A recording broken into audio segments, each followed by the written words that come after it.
Hello everyone. आज हम ये टॉपिक डिस्कस करेंगे, कैश ट्रांसफ़र फॉर फार्मर्स। ये इंडियन एक्सप्रेस में आज पब्लिश हुआ है 25 मई 2020 को।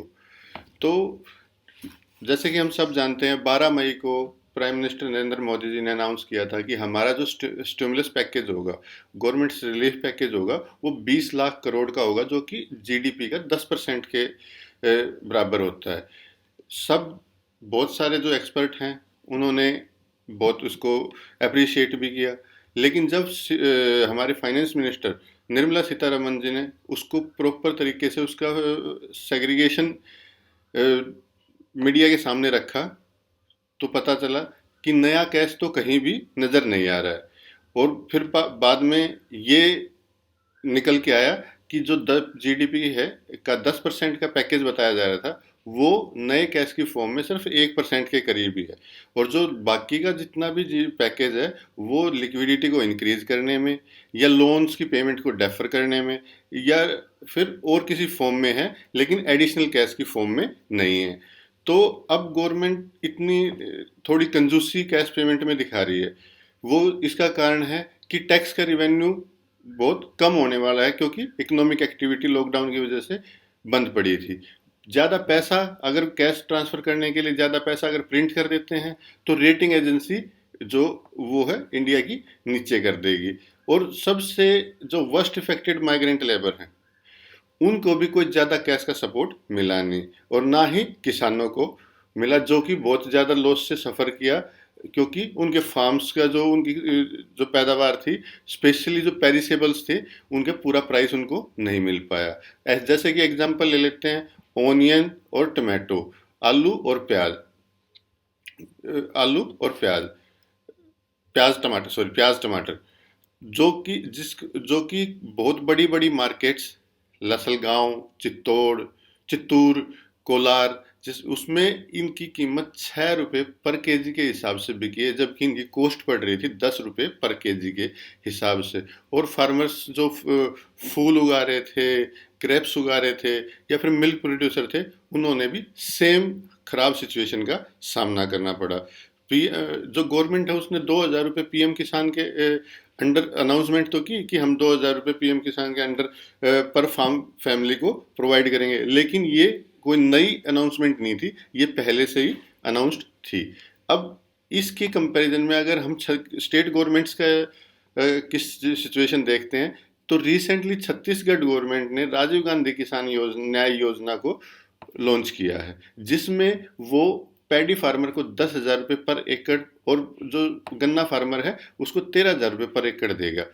तो स्टेट जो चीफ मिनिस्टर हैं भूपेश बघेल, उन्होंने इसको और फार्मर्स के और जो क्रॉप्स हैं उस तक भी एक्सटेंड कर दिया, जिसका फायदा लैंडलेस लेबर को भी मिलेगा। हालांकि ये चीज़ तो देखने वाली होगी कि इसकी इम्प्लीमेंटेशन कैसी है, लेकिन प्रोटोटाइप को देखते हुए बहुत सारा कैश फार्मर्स के हाथ में इस स्कीम के द्वारा पहुंचने वाला है। और ये कोई अकेला स्टेट नहीं था, इसके साथ इससे पहले भी बहुत सारे स्टेट्स ने ऐसी स्कीम्स निकाली हैं। जैसे कि तेलंगाना के सीएम ने निकाली थी राइतु बंधु, जिसमें 4,000 रुपये पर एकड़ पर सीजन के हिसाब से उनको फार्मर्स को पैसा पहुंचाया गया, जिसको 2019-20 में 5,000 रुपये कर दिया गया। फिर उड़ीसा की बात करें तो इसने भी एक कालिया स्कीम सेम पैटर्न पे चलाई। वेस्ट बंगाल में कृषक बंधु को चलाया गया, झारखंड में मुख्यमंत्री कृषि आशीर्वाद योजना को चलाया गया। लेकिन इन सब में एक कॉमन चीज ये है कि सारे के सारे इलेक्शन से पहले लॉन्च की गई थी, जिसको सेंट्रल गवर्नमेंट को जिसने सेंट्रल गवर्नमेंट को फोर्स किया कि आपको भी कुछ न कुछ इंसेंटिव देना पड़ेगा, जिसकी वजह से पीएम किसान योजना सामने आई। अब सवाल उठता है कि क्या जो ये पैसा इनकम सपोर्ट के नाम पे जा रहा है, वो एक्चुअल बेनिफिशियरी के पास जा रहा है? एक्चुअल बेनिफिशियरी मतलब वो लैंड ओनर के पास जा रहा है, या जो असलियत में उसमें कृषि कर रहा है जो किसान है उसके पास जा रहा है? तो आइडियली हमारे पास टेनेंसी जो उसको बोलते हैं, कि जो रेंट पे वहाँ पे फार्मिंग कर रहा है, उसका डाटा हमारे पास ज़्यादा नहीं है, तो मोस्टली पैसा लैंड ओनर के पास जाता है। तो जो गवर्नमेंट का डाटा कहता है कि इंडिया में सिर्फ 10% ही रेंटल फार्मिंग हो रही है, लेकिन जो माइक्रो लेवल पे स्टडीज हुई है वो बता रही है कि 25 से 30% तक इंडिया में रेंटल फार्मिंग हो रही है। और जहाँ तक गोदावरी बेल्ट का सवाल है वो तो 50% या उससे ज़्यादा तक हो रहा है। तो सारा का सारा जो पैसा है वो तो लैंड ओनर के जेब में ही जा रहा है, तो वो तो असली किसान के पास जाना चाहिए मेनली। तो उसके लिए हम क्या कर सकते हैं, हमें कुछ जो टीनेंसी लॉ है उसमें कुछ फेरबदल करना पड़ेगा कि वो ओपन लीज मार्केट को ओपन अप कर दे, सब कुछ कागज पे हो कि ये टीनेंट है, ये ओनर है, ये खेती करेगा, इसकी इसकी जमीन पे करेगा और इतना पैसा ये इसको देगा। तो और लैंड ओनर के तरफ से उसके जो राइट्स हैं उसके लैंड के जो ओनरशिप है उसको वो प्रोटेक्ट किया जाए। उसके साथ साथ लैंड जो पैसा है वो ट्रांसफर होने का प्रोविजन भी बनाना चाहिए। तो जो कैसे किया जा सकता है, ये जो पैसा मोस्टली जाएगा लैंड ओनर के जेब में, लेकिन उसके लिए अपील करनी पड़ेगी कि आप वो पैसा आप अपने टीलर तक पहुंचा दिया जाए। उसके लिए इंफॉर्मेशन परसुएशन कैंपेन रेडियो के द्वारा न्यूज़पेपर के द्वारा ये सारी चीज़ें हमें चलानी पड़ेंगी। और इस तरीके से जो टीनेंट है जो रेंटल फार्मर है उसकी बार्गेनिंग पावर लैंड ओनर के साथ और लैंड ओनर की बार्गेनिंग पावर टीनेंट के साथ दोनों में एक बैलेंस एस्टेब्लिश हो जाएगा। अब जो बात है टेनेंट रेंटल फार्मर की भी होगी, लैंड ओनर की भी होगी, तो जो उस पे लैंडलेस लेबर जो काम करते हैं क्या उस तक कोई पैसा पहुंचता है? उसमें सबसे पहले जानने वाली ये बात है कि वो है एक टेम्परेरी और सीजनल वर्कर। वो किसी सीजन में कटाई के टाइम पे बुआई के टाइम पे आते हैं, काम करते हैं और फिर चले जाते हैं, तो उनकी आइडेंटिफिकेशन नहीं हो पाती। अगर उनकी आइडेंटिफिकेशन उनको बेनिफिट देने के लिए अगर करवाने का काम पंचायत और पटवारी को दे दिया जाए तो ये एक बहुत बड़ा दरवाज़ा उनके लीकेज और करप्शन के लिए खोल देगा। तो अब यहाँ रोल आता है मनरेगा का, जो कि बहुत पुराने टाइम से बातें चलती आ रही हैं कि मनरेगा के साथ इन चीज़ों को वो इंक्लूड कर दिया जाए, मर्ज कर दिया जाए बहुत सारी स्कीमें जो इनके साथ इनको लैंडलेस लेबर को और लैंड ओनर को या फिर टेनेंट को इनको बेनिफिट पहुंचाती है। तो अब हम कंक्लूजन पे आते हैं कि जो इनकम सपोर्ट स्कीम्स जैसे कि पीएम किसान योजना, ये सेंटर स्टेट लेवल की स्कीम है, प्राइस सब्सिडी स्कीम है, फूड एंड फर्टिलाइजर सब्सिडी है जो सेंटर भी देता है स्टेट भी देता है, पावर सब्सिडी स्कीम है जो स्टेट गवर्नमेंट देता है, उनको मनरेगा के साथ मर्ज कर दिया जाए। और उससे जो पैसा है वो करीबन करीबन 5 लाख करोड़ के करीब होगा, जो कि किसी फार्मर या लैंडलेस लेबर के जेब में एक अच्छा खासा कैश ट्रांसफर करने के लिए काफ़ी होगा। तो ये हमने डिस्कस किया इंडियन एक्सप्रेस का editorial, cash transfer to the farmers. चलिए अगला आर्टिकल देखते हैं। अगला आर्टिकल है कि पोस्ट कोविड, सॉरी ये कवर नहीं कोविड है, पोस्ट कोविड वर्ल्ड ऑर्डर कैसा होगा, तो इस बारे में ये आर्टिकल है। हम देखते हैं कि ये आर्टिकल में क्या कहना चाहते हैं। कि अब ये इंट्रोडक्शन में बोल रहे हैं कि जो कोरोना क्राइसिस में सारा वर्ल्ड पूरा का पूरा एक सैम्बल्स में है, मतलब बिल्कुल त्रासदी की सिचुएशन में है, और इस तरीके के सिचुएशन से जब हम बाहर निकलेंगे तो सिचुएशन क्या होने वाली है और उस सिचुएशन में हमें क्या करना चाहिए। तो अब इसके बारे में इन्होंने WHO का भी बोला कि जो प्रीमियम ऑर्गेनाइजेशन है WHO, उस WHO को के काम पे भी सवालिया निशान लग गए हैं कि वो उसने काम ढंग से नहीं किया। और उससे आगे अगर चलते हैं तो ये कुछ डाटा भी प्रोवाइड करते हैं इंट्रोडक्शन के तौर पे कि 185 कंट्रीज़ को इसने अफेक्ट किया, 5 मिलियन लोग इन्फेक्टेड हो चुके हैं, 3 लाख से ज़्यादा लोग मर चुके हैं, लेकिन फिर भी हमारे पास इसकी कोई वैक्सीन नहीं है। तो अब ग्लोबली और नेशनली इकोनॉमी सबकी कोलैप्स हुई पड़ी है। तो अब आगे जब किसी के पास कोई भी कंसर्न नहीं है सिवाय अपने नेशनल नीड्स को पूरा करने के लिए, तो उस टाइम पे सारे वर्ल्ड लीडर सिर्फ कन्फ्यूजन में है कि उनको अपनी नेशनल नीड्स और नेशनल कंसर्न कैसे सोल्व करने हैं। अब पॉलिटिकल सिस्टम है, जो पॉलिटिकल सिस्टम के में जो डेमोक्रेसी नाम की चीज़ है, उस पे भी सवालिया निशान उठा रहे हैं कि गवर्नमेंट को गवर्नमेंट की अकाउंटेबिलिटी फिक्स कर रहे हैं, लोग सवाल पूछ रहे हैं इन मुश्किल मुश्किल टाइम में कि आप किस तरीके से सिटीजन्स की नीड को पूरा कर रहे हैं। और इस तरीके से जो सारे देशों को कोविड ने एक अनचार्टेड टेरिटरी के अंदर एंटर कर दिया है। तो अब सोचने की बात यह है कि जब कोविड ख़त्म होगा तो किस तरीके की सिचुएशन होगी। कुछ लोग लीड करेंगे, कुछ लोग उनको फॉलो करेंगे। तो इंडिया को डिसाइड करना है कि उसने कैसे चलना है, उसे लीड करना है या उसको फॉलो करना है। जो सारी इकोनॉमीज़ हैं, ज़िंदगी हैं, आशाएं हैं, सब कुछ रुकी हुई हैं। हम डिपेंड कर रहे हैं फिजिशियन पे, डाइटिशियन पे, स्टेटिशियन पे, इकोनॉमिस्ट पे, जो सब कन्फ्यूजन में है, क्योंकि कोई भी ऐसा इंसान नहीं है जो कोविड के ग्लोबल लॉकडाउन से कितना नुकसान हुआ है उसको उसको सेग्रीगेट करके एक नंबर्स में पोर्ट्रे कर सके, उसको सामने ला सके। तो अब बहुत सारे लीडर्स ने अलग अलग तरीके से काम किया, और बहुत सारे, जब ये ख़त्म होगा कोविड, तो उन लीडर्स के काम को भी एनालाइज किया जाएगा। उनको देखा जाएगा कि किस तरीके से बहुत सारे लीडर्स ने रैशनैलिटी को, साइंस को, स्टेट ऑफ अफेयर्स को, तो किस तरीके से उनकी मौकरी की गई, उन्होंने कैसी लीडरशिप दिखाई।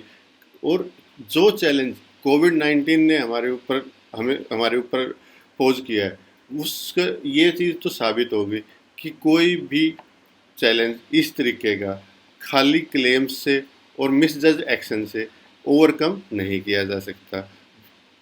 अब आगे जब हम देखते हैं इसमें, उसमें कहते हैं कि जो बहुत सारे जो कंट्री के लीडर्स हैं, उन्होंने डेमोक्रेटिक प्रिंसिपल्स का, चाहे वो नेशनली हो चाहे वो इंटरनेशनली हो, कुछ को छोड़ के बहुत सारों ने उस पर बहुत कम ध्यान दिया है। जैसे कि ये एग्जांपल दे रहे हैं कि जम्मू कश्मीर के सिचुएशन के जर्नलिस्ट की सिचुएशन देख लीजिए, और ये इनकी जो पेशेंस है या फिर उनका कुछ एक किस्म से टॉलरेंस है डिसेंटर्स की तरफ, उसको भी एग्जांपल ले सकते हैं। तो अब है अब ये कहना चाहता है कि अब दोबारा सोचने का टाइम है कि हमें जो कोविड के बाद का वर्ल्ड चाहिए वो कैसा चाहिए। जो ये एब्सर्ड गवर्नमेंट कल्चर है जिसमें ना टॉलरेंस है और बहुत सारे ना डेमोक्रेटिक प्रिंसिपल्स का को फॉलो करने का उनकी विलिंगनेस है, और जो मौकरी करते हैं साइंटिफिक कल्चर की या फिर रैशनैलिटी की, तो उसके बाद हमें उनको दोबारा से सोचने का, दोबारा से इवेल्युएट करने का टाइम आ गया है। तो अब हम चलते हैं आगे। जो तो राइटर कहना चाहता है कि जो सबसे पहला कंसर्न है हमारा, वो होना चाहिए कि हमारा जो इंटरनेशनलिज्म है, जो मल्टीपोलर वर्ल्ड है, वो सेंटर स्टेज में ही रहना चाहिए। ये ऐसा नहीं होना चाहिए कि कोई भी नेशनल लीडर अपने विम्स और फैंसीज पे किसी भी ग्लोबल इंस्टीट्यूशंस को विलफुली उसको मिसट्रीट या इल ट्रीट कर दे। फॉर एग्जांपल कि कुछ ऐसे एग्जांपल हैं कि आते ही अपने विम्स एंड फैंसेस पे टीपीपी से बाहर निकल जाना, ह्यूमन राइट कमीशन से बाहर निकल जाना, यूनेस्को से बाहर निकल जाना, पेरिस क्लाइमेट समिट से बाहर निकल जाना, डब्ल्यूएचओ की फंडिंग को रोक देना। ये इस तरीके की जो चीज़ है, जो ग्लोबल इंस्टीट्यूशंस के साथ नेशनल लीडर्स अपनी विम्स और फैंसेस पे करते हैं, ये इन चीज़ों पे हमें रोक लगाना पड़ेगा। और साथ ही साथ में जो ग्लोबल इंस्टीट्यूशन, जैसे एग्जांपल जो डब्ल्यूएचओ के काम पे अभी सवालिया निशान उठे हुए हैं, तो उसको भी हमें रिपेयर और रिफॉर्म करने की ज़रूरत है, क्योंकि बहुत सारे जो हैं वो 1945 के बाद के या उसके आसपास के हैं। तो वे सारे उस टाइम उनमें रिफॉर्म और रिपेयर की ज़रूरत है। अगर उसमें रिफॉर्म नहीं आएंगे तो उनकी जो यूटिलिटी है वो धीरे धीरे ख़त्म हो जाएगी, और वो इंटरनेशनलिज्म और मल्टीपोलरिटी और जस्टिस के लिए बहुत बड़ा हार्म होगा। तो अब हम इसके सबसे पहले टास्क को इस तरीके से ले सकते हैं कि हमें रिफॉर्म करना है इंटरनेशनल इंस्टीट्यूशन का, और जो विलफुल लीडर है उनकी विम्स एंड फैंसीज के डिसीजंस पे रिस्ट्रेन करना है। और जो प्रायोरिटी के काम हैं वो हैं हमारे हेल्थ केयर पे ध्यान देना, एजुकेशन पे, एनवायरनमेंट पे, जो ट्रेड की टर्म्स हैं उन पे, डिसआर्मामेंट करना है हमें, न्यूक्लियर डिसआर्मामेंट है उसमें, ग्लोबल फाइनेंशियल सिस्टम को स्ट्रॉन्ग बनाना है, कंपैटिबल बनाना है, फ्लेक्सिबल बनाना है, मल्टीपोलरिटी को बढ़ावा देना है। और जो यूएन सिस्टम है जो कि बहुत पुराना है उसमें रिफॉर्म लेके आने हैं। तो अब ये कहते हैं राइटर कि हमें दोबारा से एक नए सैन फ्रांसिस्को कॉन्फ्रेंस और न्यू ब्रेटन वुड्स कॉन्फ्रेंस की ज़रूरत है, जिसमें हमें WHO और यूनिसेफ जैसे स्पेशलाइज्ड कॉन्फ्रेंसेस की में रिफॉर्म भी लाने की ज़रूरत है। और दूसरी बात जो करता है, पहली प्रायोरिटी इन्होंने बता दी कि कहाँ होनी चाहिए, दूसरी बात करता है जो सेंट्रल बैंक है उनको बहुत सारी गवर्नमेंट्स वो अपने विम्स एंड फैंसीज पे काम करवाते हैं, उन्हें ऑटोनोमसली काम नहीं करने देते। तो राइटर कहते हैं कि जो सेंट्रल बैंक है वो एक्सपर्टीज और नॉलेज का स्टोर हाउस है, वो किसी भी ट्रबल्ड सिचुएशन में गवर्नमेंट की मदद करता है। तो इसका रोल रेगुलेटरी और मॉनेटरी फंक्शन से कहीं ज़्यादा होना चाहिए ट्रबल टाइम में। तो इस तरीके से उन्होंने सेंट्रल बैंक को भी की ऑटोनोमस फंक्शन के बारे में बात किया। और कह रहा है कि रीजनलिज्म है वो साथ के साथ चलना चाहिए इंटरनेशनलिज्म के, जैसे कि बहुत सारे हमारे घर के आसपास, मतलब इंडिया के आसपास की कुछ ऐसे इंस्टीट्यूशन हैं, ऑर्गेनाइजेशन हैं, ब्लॉक्स हैं जो ठंडे बस्ते में पड़े हैं, जैसे कि सार्क है, साफ्टा है, Bangladesh, Bhutan, India, Nepal, BBIN initiative, इनको भी साथ के साथ चलना चाहिए। तो कंक्लूजन पार्ट में ये कहते हैं कि जो मैक्रो पर्सपेक्टिव से देखा है तो जो नया वर्ल्ड ऑर्डर होगा ना उसमें हमें अपनी कमिटमेंट्स पे स्टडी रहना है, जो कि हो गए इक्वलिटी के लिए, सेकुलरिज्म के लिए, डेमोक्रेटिक प्रिंसिपल के लिए। उसके बाद कैपिटलिज्म आएगा, जो कैपिटलिज्म आएगा ना उसको रिबूट करना है कि वो फेयर आइडिया और फेयर प्रायोरिटीज़ पे काम करे। और इसके साथ साथ हमें सिस्टम में इंक्लूसिवनेस, प्रोग्रेसिवनेस और पीपल सेंट्रिक सिस्टम बनाने की ज़रूरत है। और जिस चीज़ पे ध्यान देने की ज़रूरत है वो है public health care, education, research and development, livelihood creation, clean environment, और इस अगले होने वाले सिस्टम के ये सारी चीज़ मेजर कॉन्स्टिट्यूट होने चाहिए।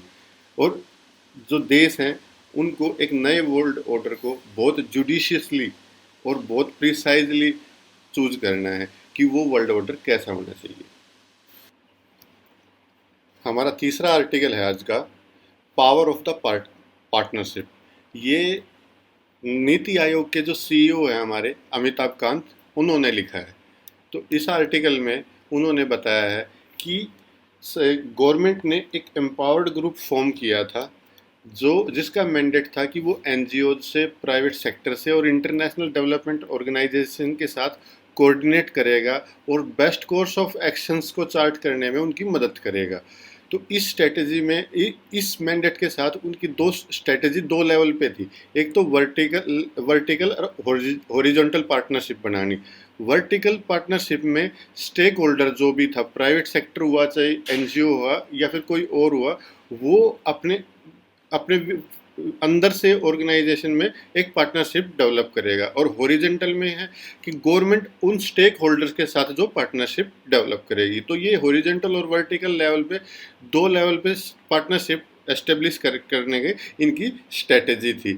तो उस एम्पावर्ड ग्रुप ने जो सालों साल से अलग अलग पार्टनरशिप की, प्राइवेट सेक्टर से, NGOs से और इंटरनेशनल डेवलपमेंट ऑर्गेनाइजेशन से, उसका क्या फ़ायदा हुआ हमें कोविड के अगेंस्ट इस वार को लड़ने में। तो सबसे पहले वो NGO के एंगेजमेंट के बारे में बात करते हैं। वो बताते हैं कि NGO का जो सबसे बड़ा प्लस पॉइंट है वो ग्रास रूट लेवल पे और एक वाइड लेवल पे पीपल टू पीपल कनेक्टेड होते हैं। तो उसमें उन लोगों तक फ़ायदा पहुंचाने के लिए उनकी मदद बहुत ज़्यादा ज़रूरी है। और उसके लिए सरकार ने क्या किया कि जो 92,000 NGOs ऑर्गेनाइजेशन थी उनसे उनसे अर्ज की, उनसे रिक्वेस्ट की कि आप डिस्ट्रिक्ट एडमिनिस्ट्रेशन के साथ उनके जो एफर्ट है कोविड को हराने के लिए उसमें काम करें, उनकी मदद करें। चीफ सेक्रेटरी हैं, उनको सबको रिक्वेस्ट की गई कि आप एनजीओ को रिलीफ और जो रिस्पॉन्स एफर्ट है उसमें इंक्लूड करें, उनके साथ मिलके काम करें। तो अब इन सारे कामों के साथ जब वो एंगेजमेंट होगी तो उसके क्या क्या फ़ायदे हुए, कुछ काम और कुछ एग्जाम्पल के साथ सीईओ साहब बताते हैं। उन्होंने बताया कि एनजीओ ने इन इन कामों में बहुत ज़्यादा मदद की। या तो ये कैसे हैं, कम्युनिटी किचन सेटअप करने में, अवेयरनेस क्रिएट करवाने में, फिजिकल डिस्टेंसिंग के नॉर्म्स को डिसमिनेट करने में, लोगों होमलेस लोगों को शेल्टर प्रोवाइड करने में, डेली वेजर को भी की हेल्प करने में, गवर्नमेंट के जो एफर्ट थे हेल्थ कैंप लगाने या वॉलंटियर को डेप्यूट करने, उनको मदद करने में, बच्चे बूढ़े जवान और पर्सन विद डिसेबिलिटीज़ को की मदद करने में, और बहुत सारी चीज़ों में एनजीओज ने मदद की। और उसमें कुछ खास जो नाम लिए गए हैं एनजीओज के, उसमें है अक्षय पात्रा, रामकृष्ण मिशन, टाटा ट्रस्ट, परिमल और बहुत सारे हैं कि जिसने कोविड-19 में सरकार के साथ मिलके काम किया। और जो दूसरा जो उनकी मदद रही कि वो पीपल टू पीपल कनेक्ट और ग्रास रूट लेवल पे कनेक्ट होने की वजह से वो वॉलेंटियर लोकल लैंग्वेज में उनके साथ उनको अवेयर करने में उन्होंने सरकार की मदद की। तो अब स्टार्टअप कंट्रीब्यूशन, अब सीईओ कह रहे हैं कि स्टार्टअप जो इस कोविड-19 के टाइम पे स्टार्टअप ने बहुत ज़्यादा मदद की, क्योंकि वो इनोवेशन लेके आए, बहुत सारी चीज़ों का, बहुत सारे प्रोडक्ट इनोवेट किए उन्होंने।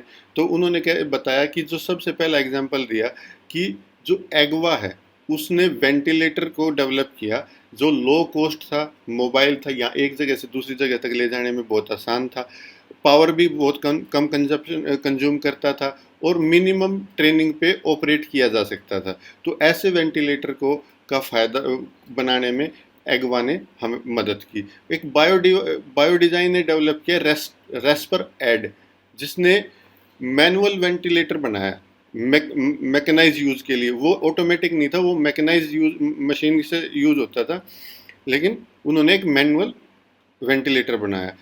कायनात ने एक और पोर्टेबल वेंटिलेटर बनाया जो 2 पेशेंट को एक साथ सर्व कर सकता है। उसकी बैटरी वो इनबिल्ट थी, ऑक्सीजन कंसंट्रेटर वो इनबिल्ट था, और स्टेरलाइजर कैबिनेट था वो भी इनबिल्ट था। और artificial intelligence enabled chest X ray develop किया क्योर एआई ने, जिसने बहुत सारे जो केसेस हैं, बहुत सारे जो टेस्ट करने में, स्क्रीनिंग करने में उनकी मदद की। आगे जो जियो फेंसिंग और जीआईएस जो द्रोणा मैप्स है, उनके द्वारा एक टेक्नोलॉजी को डेवलप किया गया, जिसने क्लस्टर स्ट्रेटेजी थी, हॉटस्पॉट पे क्लस्टर स्ट्रेटेजी कैसे अपनाई जाए उसके बारे में उसमें बहुत ज़्यादा मदद की। आर्टिफिशियल पावर्ड जो ऑनलाइन डॉक्टर कंसल्टेशन या टेलीमेडिसिन, एक एम फाइन कनेक्ट नाम की कंपनी थी, स्टार्टअप था, उसने बना के डॉक्टर और पेशेंट के बीच में कनेक्शन बनाने और फार्मेसी और पेशेंट के बीच में कनेक्शन बनाने में बहुत मदद की। और जो थर्मल इमेजिंग कैमरा जो हम हर जगह देखते हैं, वो स्टाकू ने डेवलप किया, जो लो कॉस्ट स्क्रीनिंग में बहुत हमें फ़ायदेमंद रहा। तो इस तरीके से स्टार्टअप की कंट्रीब्यूशन इन्होंने काउंट करवाए। और इसी तरीके से इंटरनेशनल ऑर्गेनाइजेशन के साथ भी जो हमारी कुछ ऑर्गेनाइजेशन है, Confederation of Indian Industries, FICCI, NASSCOM, इन सब ने सालों साल इंटरनेशनल ऑर्गेनाइजेशन के साथ कुछ पार्टनरशिप डेवलप की, एस्टेब्लिश की। और उसका फ़ायदा ये हुआ कि कोविड महामारी के टाइम पे इन सब लोगों ने अपने ह्यूमन रिसोर्स और अदर रिसोर्स को एक साथ लेके आए, प्रॉब्लम्स को आइडेंटिफाई करने में, अपने आइडियाज़ को चैनलाइज करने में और उनके सॉल्यूशन को डिसेमिनेट और इनोवेशन को फैसिलिटेट करवाने में इंडिया की मदद की। अब इन सारी चीज़ों में, जिसमें स्टार्टअप, एनजीओ और इंटरनेशनल ऑर्गेनाइजेशन के साथ पार्टनरशिप करने के बाद हमारे देश को क्या फ़ायदा हुआ कोविड की महामारी से लड़ने में, तो इसमें बताते हैं कि जो N95 मास्क इंडिया में 3 महीने पहले तक एक भी नहीं बनता था, जो पर्सनल प्रोटेक्टिव इक्विपमेंट एक भी नहीं बनता था, वो आज के दिन 104 डोमेस्टिक फर्म बना रही हैं पर्सन पीपीई किट, और 4 मैन्युफैक्चरिंग यूनिट है N95 की, जो कि 2.6 लैक्स पीपी किट और 2 लाख N95 मास्क डेली बना रहे हैं। और वेंटिलेटर भी काफ़ी गुना उनकी डोमेस्टिक मैन्युफैक्चरिंग बढ़ गई है। तो इस तरीके से हमारे जो पार्टनरशिप है उसका फ़ायदा हुआ। तो अब कंक्लूजन में कहते हैं कि जो सिविल सोसाइटी हैं, नॉन एनजीओज हैं या इंटरनेशनल ऑर्गेनाइजेशन हैं, वो हमेशा सिटीज़न के इंटरेस्ट में काम करते हैं। तो उनके साथ जो पार्टनरशिप करने का ये फ़ायदा है कि उनका गोल और गवर्नमेंट का गोल, जो कि सिटीज़न का इंटरेस्ट में काम करना है, वो मर्ज हो जाता है और वो एक गोल के लिए साइमल्टेनियसली काम करते हैं। और ये जो उनकी प्लस पॉइंट है कि भाई वो ग्रास रूट लेवल से जुड़े हुए हैं, उनकी ज़्यादा स्पेशल और सेक्शनल रीच बहुत ज़्यादा है, उसका फ़ायदा गवर्नमेंट को मिल जाता है। और गवर्नमेंट के जो एफर्ट हैं उनको और अच्छे तरीके से इम्प्लीमेंट करने में मदद मिल जाती है। और जो ये हॉरिजॉन्टल और वर्टिकल पार्टनरशिप जो दशकों से बनते आ रहे हैं, उसको और बड़ा करने की फ्यूचर में ज़रूरत है, ताकि अगर आगे कोई महामारी ऐसी भगवान ना करे आए, तो उसका हम सॉल्यूशन अच्छे तरीके से निकाल पाएँ। Thank you very much.